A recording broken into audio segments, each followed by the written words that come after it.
Welcome back, friends.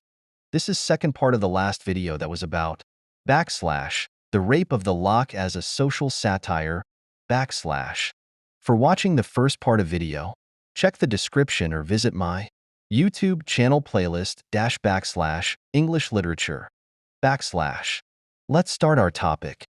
The rape of the lock as a social satire. The rape of the lock was a response to a request that John Carroll made to Alexander Pope. He was his friend who requested him to write a poem. Thus, the real purpose of the rape of the lock was not to satirize the society.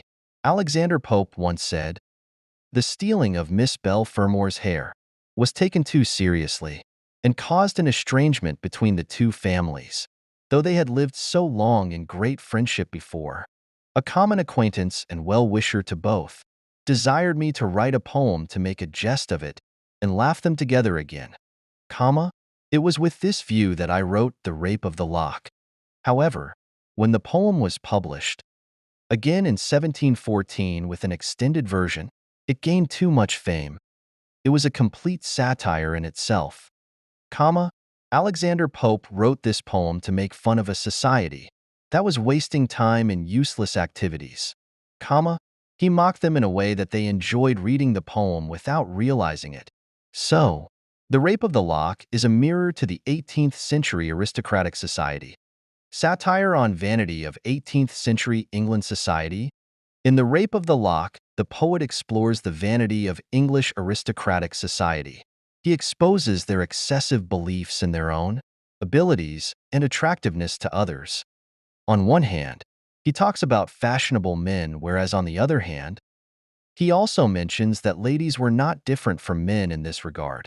He creates warlike scenes in the poem to ridicule the society and to show them they make preparations for useless activities as they are going to war. He does not target a single person, nor does he talks about any specific profession, but as a whole, it is the beauty of The Rape of the Lock that it is a complete social satire due to which it has a universal appeal. All the ladies of that era were fond of gilded chariots. The poet shows their vanities. They considered themselves superior to others in beauty. Although the poem has not been ever judged from psychological perspectives yet, it is a matter of fact that the poet shows mental psyche of those people through social satire in his poem, The Rape of the Lock. He writes, "With varying vanities, from every part, they shift the moving toy shop of their heart Watch next part of this topic in next video part 3